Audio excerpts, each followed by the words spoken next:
Patience एक doctor के लिए तो बहुत ज्यादा जरूरी है। मैं आप लोगों को कहती हूँ, आप लोग हैं हमारे फ्यूचर डॉक्टर्स। जब मैं 5:45 तक आपकी क्लास लूंगी तो आप कहोगे कि मैम बस इसके बियॉन्ड और मैम बैठा नहीं जा रहा है, मैम प्लीज और मत पढ़ाओ। कई लोग जब आपकी एक्स्ट्रा क्लासेस लेंगे, हमसे नहीं हो रहा मैम प्लीज मत करो। तुम्हारे अंदर ह्यूमन को ट्रीट करने का जो चांस है बेटा, वो इतनी आसानी से नहीं मिलता, वो अर्न करना पड़ता है। ये जीवन जो आप डॉक्टर बनोगे बेटा, वो जीवन आपसे बहुत कुछ मांगेगा। पढ़ाई से डरना थोड़ी है कि मैम पढ़ाई करनी तो डरने वाली बात है। तुमने क्या सोचा था डॉक्टर बनोगे तो क्रिकेट खेलोगे क्या? वहाँ पे क्रिकेट खेलने का बेटा ऑप्शन तो मिलेगा बाद में, पढ़ना तो पड़ेगा ही ना। और फिर बेटा क्या होगा पता है? ऐसे बच्चे जिन्होंने मैम की बात नहीं सुनी, जिन्होंने बेटा सब्जेक्ट को अच्छे से नहीं पढ़ा, बहुत सारे वीडियोस देखते हो ना, 11वीं बर्बाद है क्या करें मैम, 11th में पूरा बैकलॉग हो गया है क्या करें। तो बेटा जब पढ़ोगे नहीं, लिखोगे नहीं, तो शक्लें ऐसी बनाओगे 11वीं के बाद कि मैम गुस्सा आ रहा है, मैम क्या करे, मैम समझ नहीं आ रहा, मैम बैकलॉग हो गया, तो तुम्हारी शक्लें ऐसी बन जाएगी। और फिर बेटा गुस्सा करने से कोई फायदा तो है नहीं। फिर तुम आओगे बेटा लाइन पे, फिर तुम आओगे धरती पे, कहोगे अब जो बात गई सो बीत गई, बीत गई सो बात गई। फिर तुम आओगे 12वीं में तो तुम ऐसे सपोले बनोगे, फिर से इनोसेंट बन जाओगे कि मैम अब पढ़ा दो, मैम अब हम कोई गलती नहीं करेंगे, मैम प्रॉमिस करते हैं 12वीं में कोई गलती नहीं करेंगे। और फिर बेटा जब तुम अच्छे से पढ़ोगे लिखोगे तो बेटा मेडिकल कॉलेज में ऐसे एप्रन पहन के तुम मेडिकल कॉलेज पहुंच जाओगे। तो एनीवे तुम बड़े बेटा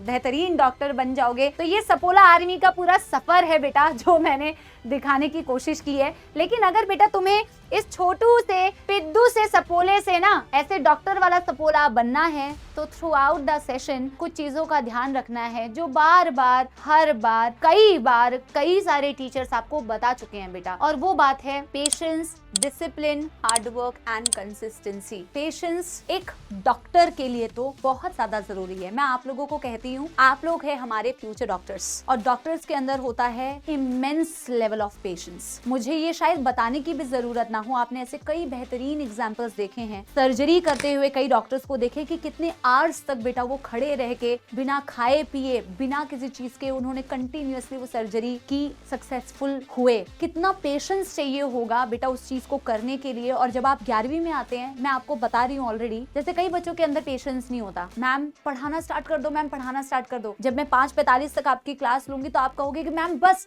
इसके बियॉन्ड और मैम बैठा नहीं जा रहा है, मैम प्लीज और मत पढ़ाओ। कई लोग जब आपकी एक्स्ट्रा क्लासेस लेंगे, हमसे नहीं हो रहा मैम प्लीज मत करो। तुम्हारे अंदर बेटा पेशेंस सबसे पहले तुम्हें डेवलप करना है। आप सबको मैं ये बता दूं बेटा, आप डॉक्टर बनने के लिए पढ़ाई करने वाले हैं। आप सबको मैं डे 1 से क्लैरिटी दे दूं कि ये कोई बहुत ऐसा काम नहीं है कि 11th-12th पढ़ लिया, नीट निकाल ली, बस अब तो ऐश ही ऐश है। ऐसा कुछ नहीं है बेटा। आपके बहुत सारे भैया दीदी हैं कॉलेज में, आप उनसे पूछिएगा कि बहुत ज्यादा मेहनत, बहुत ज्यादा पेशेंस, बहुत ज्यादा बेटा टाइम आपको अपने करियर को देना पड़ता है। बहुत सारी चीजें छोड़नी पड़ती है, तब जाके एक आम इंसान डॉक्टर बन पाता है बेटा। तो ये जो एप्रन है, ये इतनी आसानी से नहीं मिलता। किसी ह्यूमन को ट्रीट करने का जो चांस है बेटा, वो इतनी आसानी से नहीं मिलता, वो अर्न करना पड़ता है। ये जीवन जो आप डॉक्टर बनोगे बेटा, वो जीवन आपसे बहुत कुछ मांगेगा। तो ऐसे सारे स्टूडेंट्स बेटा जो इस मेंटालिटी के साथ आए हैं ना कि नहीं 2 ही साल की तो पढ़ाई है, फिर तो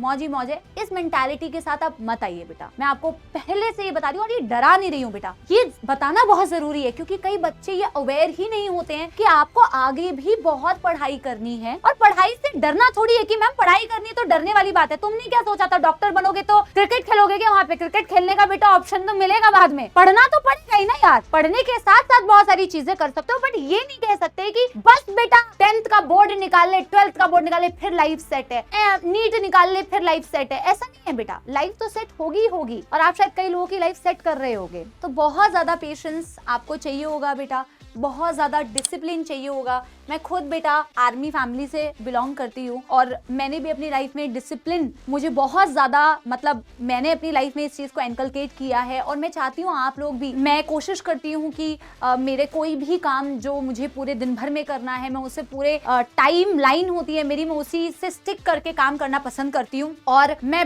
बहुत उस चीज को बेटा मैं फील करती हूँ कि उस चीज ने मुझे मेरे करियर में बहुत हेल्प किया है। मैं जेन्युइनली बता रही हूँ, मेरा डिसिप्लिन होना एक बहुत एडेड एडवांटेज मुझे देता है, मुझे ऐसा फील होता है मेरे जीवन में। तो आप अगर डिसिप्लिन रहेंगे तो आप हमेशा बेटा एक लेवल, एक सीढ़ी हमेशा ऊपर रहेंगे। तो आप हमेशा बेटा डिसिप्लिन से हर काम को करना, आप हार्ड वर्क करना कभी मत छोड़ना। देखिए बेटा, ये आपका एक नीट एग्जाम है, आपको चाहे आप मेडिकल कॉलेज में ही क्यों ना चले जाओ, आपको आगे भी बहुत सारे एग्जाम देने हैं। ये पहला एग्जाम नहीं है जो आप एक एग्जाम हो गया खत्म हो गया, नहीं बेटा, आपको ऐसे कई सारे जीवन में एग्जाम देने हैं।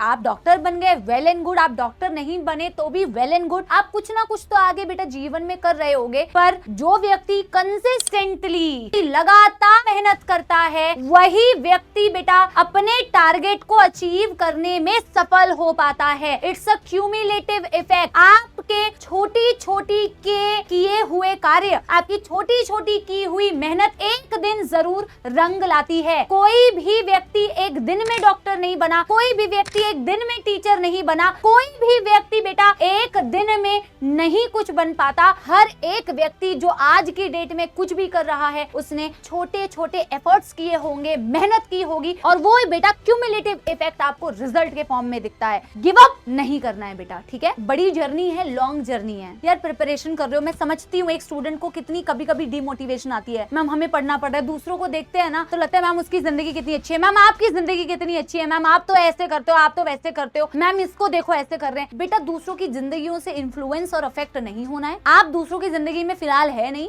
आप 11वीं में हैं, आपकी फिलहाल की जिंदगी आपसे डिमांड करती है कि आप पढ़ाई अच्छे से करो। जब आप पढ़ाई अच्छे से करोगे तो शायद आप वो जिंदगी जी पाओगे जो शायद आज आपको इच्छा हो रही है वो चीज करने की। तो दूसरों की जिंदगी से इस तरीके से नेगेटिवली अपने आप को इन्फ्लुएंस नहीं होने देना बेटा, टाइम वेस्ट नहीं करना है, और बेटा डिस्ट्रैक्ट नहीं होना है, और पढ़ते जाना है। इसी बात के साथ में यस, चलिए जी शुरू करें क्या बेटा? यस, जूलॉजी की कितनी कॉपी होनी चाहिए? अभी फिलहाल तो बेटा एक ही कॉपी होनी चाहिए, क्योंकि हम बहुत ही फ्लो चार्ट्स के फॉर्म में, डायग्राम्स के फॉर्म में और शॉर्ट नोट्स पॉइंट्स के फॉर्म में बेटा हम चैप्टर को पढ़ेंगे, हम सब्जेक्ट को पढ़ेंगे, तो आपको चिंता करने की जरूरत नहीं है। तो क्या मेरी सबोला आर्मी रेडी है? तो एक बारी मुझे बता दीजिए, are you guys with full जोश एंड एनर्जी? क्या आप मुझे बेटा वादा करते हैं 8 अप्रैल 2024 को कि हम आज के दिन से, अब से, इसी वक्त से बिल्कुल भी टाइम वेस्ट नहीं करेंगे? मैम हम कोशिश करेंगे कि हम जो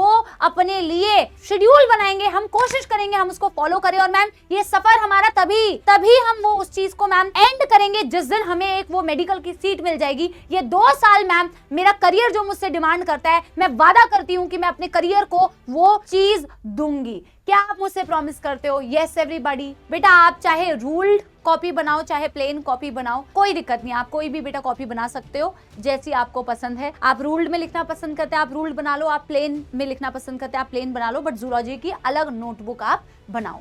बहुत शानदार।